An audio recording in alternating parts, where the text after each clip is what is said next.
Hello, my friends. Happy Marriage Monday. Hey guys, it's the last one of September. Holy cow, where did the month It go? just flew by. Holy cow. So fast. So, when Amber and I were first married, we were taking a class that was offered through our local college.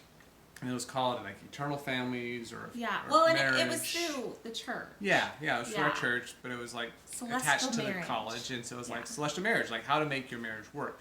And it introduced a topic that to me it sounded kind of dumb. And I thought it was cool. Well, of course, right? I thought we were great, but the topic was the 5 love languages. And I'm like, what? That sounds hokey. But as we got studying it, understood it, it made a lot of sense. And it helped us a lot as we learned how to communicate with each other in those love languages. So, that's the topic today. The 5 love languages. And I promise it's not hokey. It's super good to figure out what your love language is and what your spouse's love language is, so that you know how to show that you love each other. And whether you're new into the marriage game or you've been in it for 50 years, it's always good to refresh and remind yourself that, I wonder what the love language... And sometimes they change. Things that I valued 19 years ago aren't necessarily the same things I value now. And same with me. Same. Yeah. We matured. Seriously. Weird. So, should we just read them off? Yeah. Okay. That way, if you've never heard of them before, this is what they are. So we'll tell you. The first one, words of affirmation. So the first one sounded hokey, like words of affirmation. You just made that up. Words of affirmation. That's not a real name. Come on now. That's not a real word. So that's about affirmation, things that tell the person that you're in a relationship with that you appreciate them, like, hey, good job, or you're beautiful, or those kind of things that help build them up.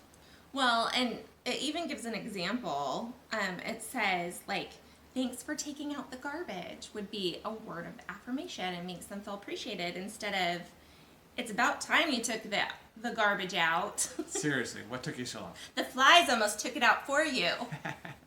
Rude. So that's an example of not affirmation. Yeah, don't do that. Yeah. Okay. Especially if that's their love language. Number 2. 2 is gifts. And this is one of my, really all of them are mine, but this was a big one when we first were married, and gifts is not one of Cody's.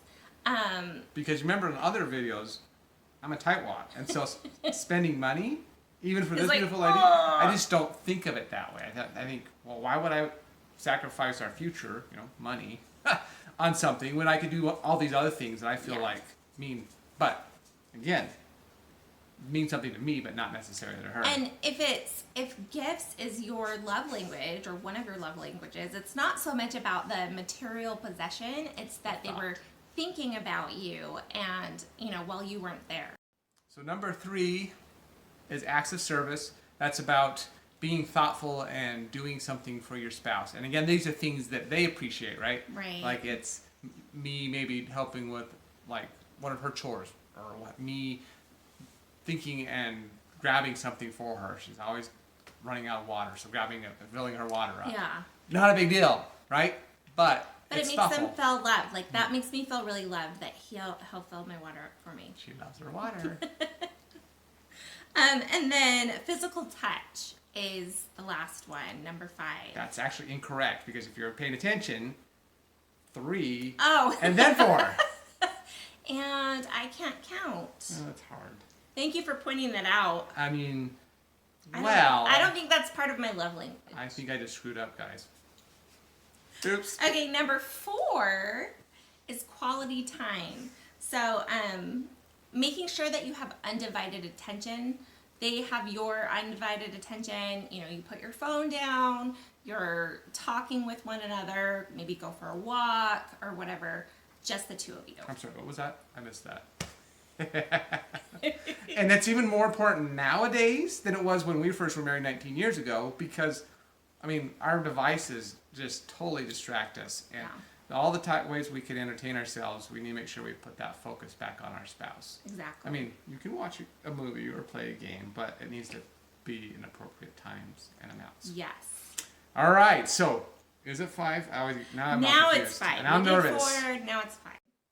All right, so number 5, I think is right? Number 5 is physical touch, right? So this is all the stuff that you think of, whether it be, sitting next to each other, a little touch on the hand, or kiss. Amber and I sometimes will Holding do hands. a foot hug, right? Where I put my foot on her foot and like, oh, foot hug. Kissing, even sex, right? Being intimate, all those things are an expression of a love language, right? And some people can't stand to be touched, right? Especially in public, right?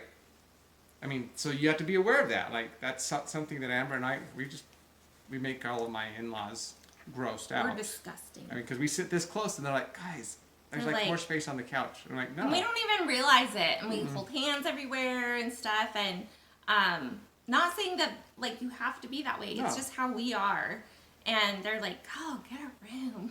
Well, and that's the thing. Like, what's so important about this love language, right? Now that we've covered all 5 of them, is you have to look at your relationship and look at your partner and say, what is it that they like? What is it that, and she is not lying. She likes it all, right? You all and 5. Everything. I'm a little high maintenance.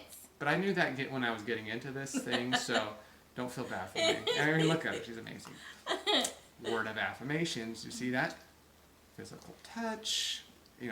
He's so good at all of that. This video is like all of it together, right? Except for gifts. So.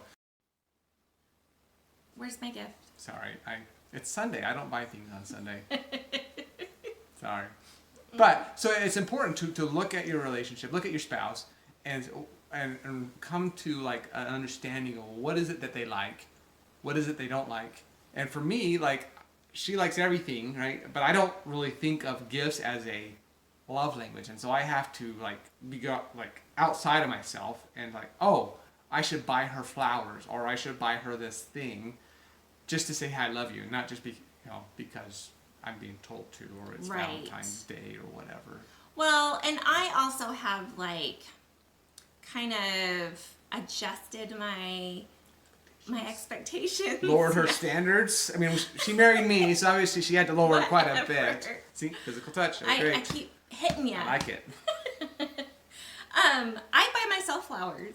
I like flowers. I buy myself flowers. I know that he loves me, and he tells me all the time, and physical touch, he does things for me all the time. I know that gifts is just not something that he really thinks about. He really tries. And I think that it kind of stresses him out because he's very frugal, and so I don't have anything budgeted for just buying flowers. It's not in the budget. We have a slush fund, debt fund, but someone uses it all, so I can't use it for flowers. So dang it. So I buy myself flowers, and that's okay, and that works for us. So you, again, do what works for you and your spouse.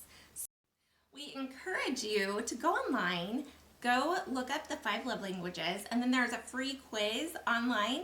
Take that with your spouse, and then figure out what your love languages are, and then talk about that, and then maybe try and if there's something that you don't normally do for your spouse, but it is their love language, try and do that this week. So I think that they'll really appreciate it. Yeah, and so out of the 5, there's usually one that someone's like, that's my love language. I love one. I'm all about the touch, just touch on the hand, like I said, a foot hug. Except that he doesn't touch from anyone but me. No. Yeah. Hugs and all of that stuff, even from his mom. He's like, this isn't the 5 languages, 5 love languages of strangers. This is 5 love languages of spouses, right? Right. So, so put in the comments, send to us, what is your love language and what's the love language of your spouse? It'd be interesting to see what everybody is like. That's a great idea. What their language is, because we're all different. We all have different backgrounds, so it'd be really cool to see that. Yeah. So let us know in the comments. Bye, y'all. Bye.